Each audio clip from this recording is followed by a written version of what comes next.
In this video, I'm going to show you how money is about to flood into the market in 2026 and exactly how regular people like you and me can position ourselves before Wall Street does. No opinions, no fluff, a real life playbook that we can use. Now, we're breaking this down into 3 clear segments for y'all. First, where the cash is coming from. It's important for us to know where the money coming from and how it get here. We know the Fed gonna print it, but there's some other ways. Second, why the Fed is quietly amplifying it. And third, which sectors and stocks are positioned to absorb this money. In 2026, a lot of people are going to wonder why the market ran without them. Not because they were stupid, but because they didn't understand how money actually enters the system.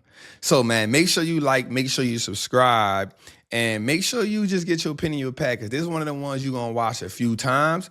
And do me a favor, y'all, help me get this video to 1,000 likes, because that'll truly help the channel, and that'll truly help us keep growing the way we want to grow.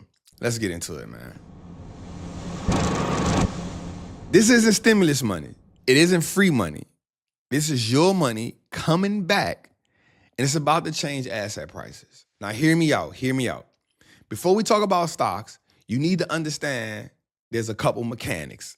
And the reason why we understand this is because you'll never look at war and you'll never look at tax refunds, rate cuts, or feel the market after this video. I promise you. So I want to get those little mechanisms understand for us.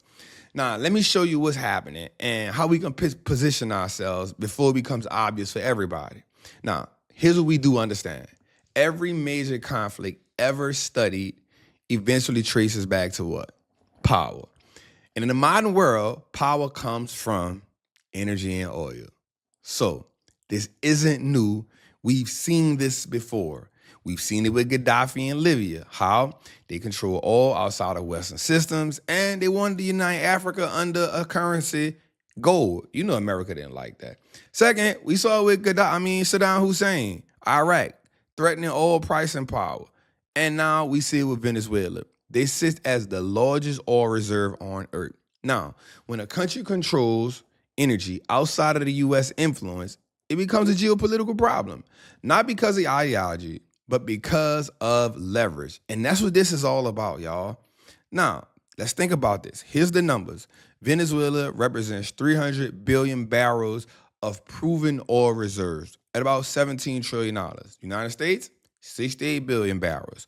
Venezuela is the #1 global oil reserve in the game, ahead of Saudi Arabia, ahead of Canada, and ahead of Iran. Venezuela isn't poor because of lack of resources. It's poor because, well, energy